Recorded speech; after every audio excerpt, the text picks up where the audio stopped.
with Spaniels with Dr. Judy Morgan.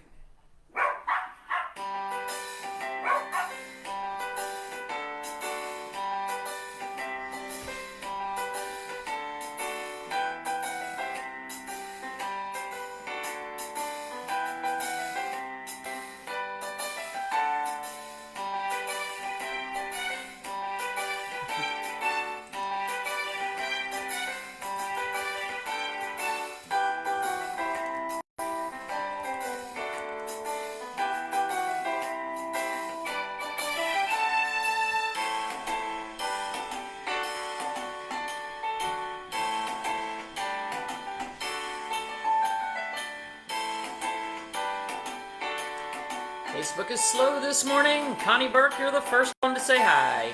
Hi, Diane. Denise.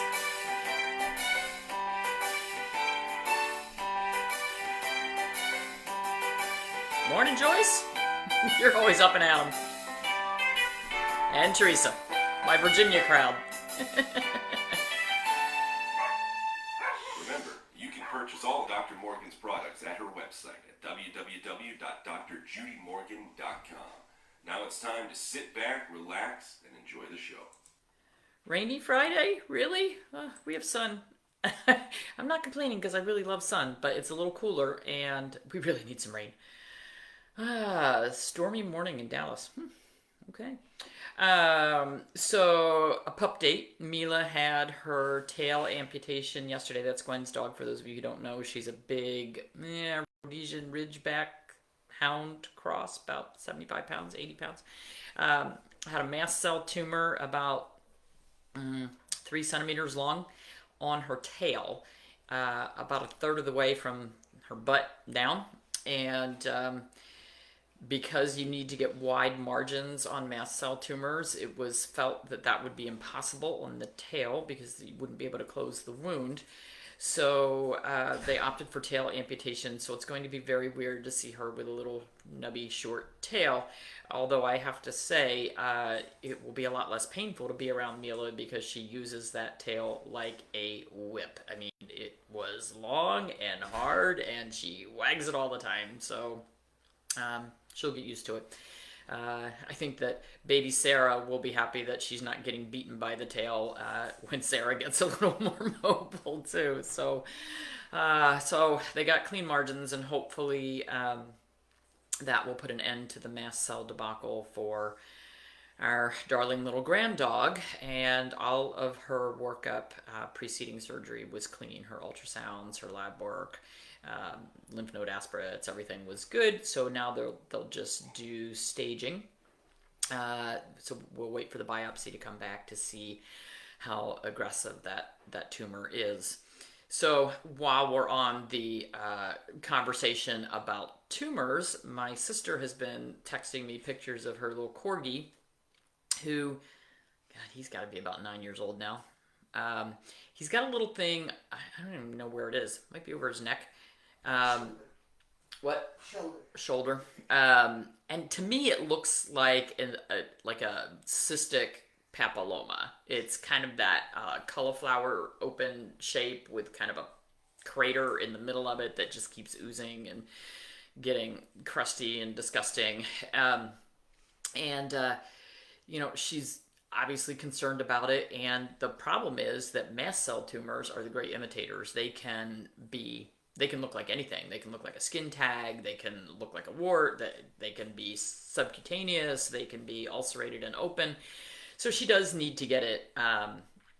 She really does need to get it looked at and figure out what it is. So she used to drive from Massachusetts to New Jersey to my practice anytime her dog needed anything done, but she decided she would try to find somebody up by her to get this thing looked at and taken off. So she called a veterinary office that she hadn't been to before.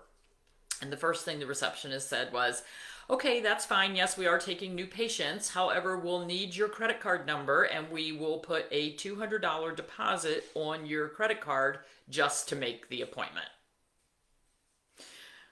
Okay, that's a new one. That is a new one. And maybe they have a lot of people that don't show up and they're busy and they're trying to prevent no-shows. That would be a good way to do it. I don't know.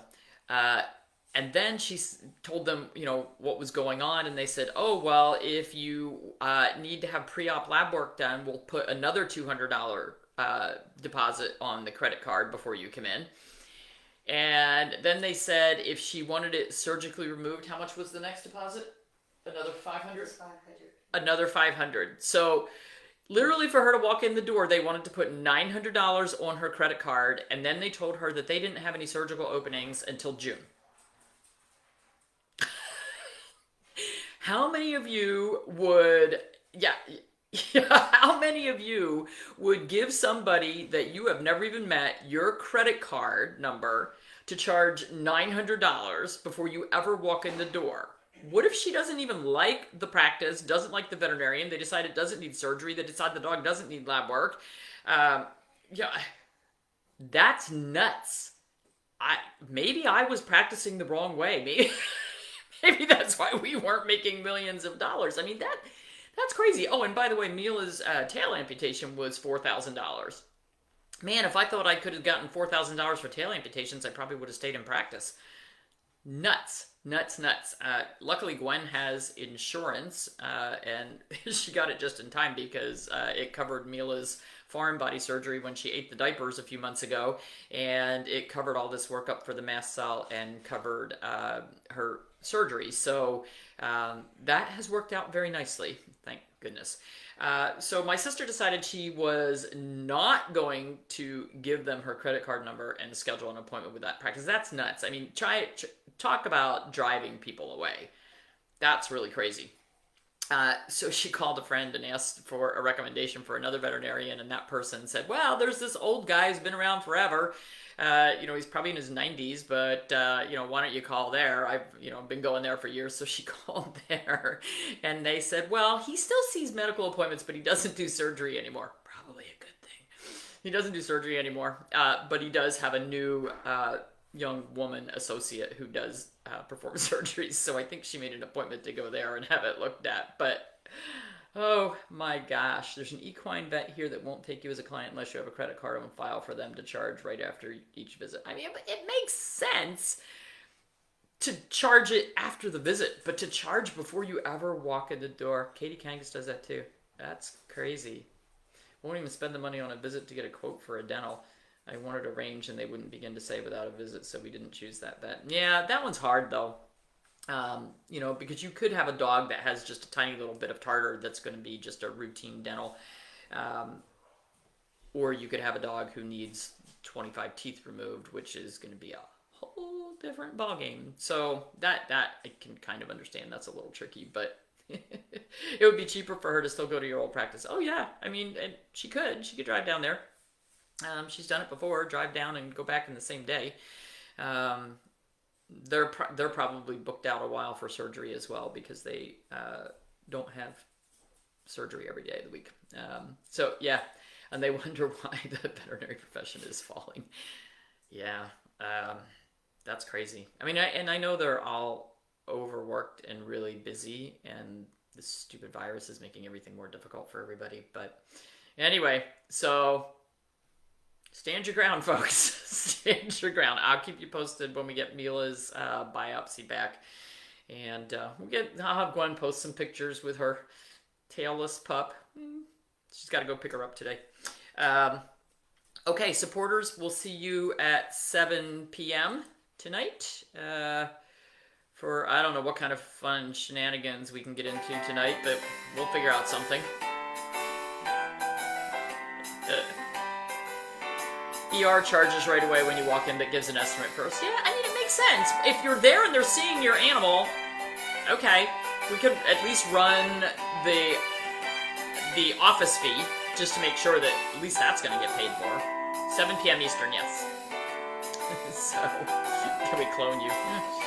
No. Oh, you have a dog named Mila?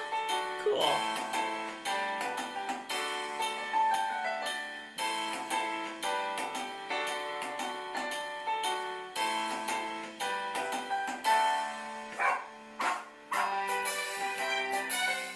Oh, Lord.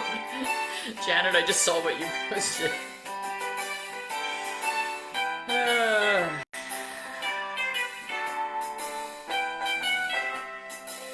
Soapbox Friday. Remember. You never know. You never know. All right, guys. Have a wonderful day. Gonna work at